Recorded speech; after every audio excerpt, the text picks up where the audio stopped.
नमस्कार मंडळींनो, आजच्या दिवसाच्या ब्लॉगमध्ये तुमचं स्वागत केलं आणि औषध माका म्हटलं दुकानात जाऊन घेतलं तर पावसान पुन्हा एकदा सुरुवात केली. 2 दिवस पाऊस अगदी जोरजोरात वाता होतो.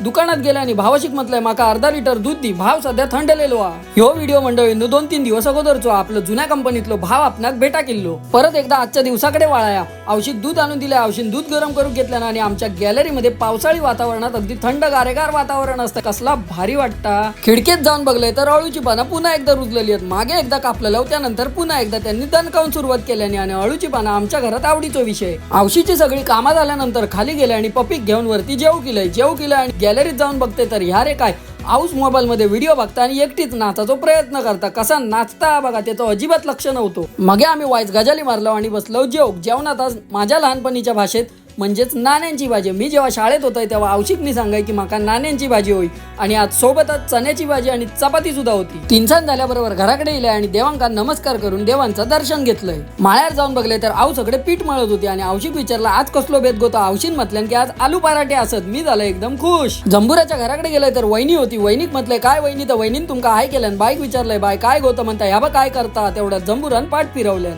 रात्री दहीहंडीचा सराव झाल्यानंतर काकांका म्हटलंय काका चला गुड नाईट. तर काकांनी तुमका सगळ्यांका गुड नाईट केल्याने आणि मी घरा गेला आणि या दहीहंडीचा सराव अगदी जबरदस्तच झालो. मग म्हटलं आता जेव वरती जाऊया. आम्ही भेटाय पुढच्या व्लॉग मध्ये. तवसर देवा काळजी.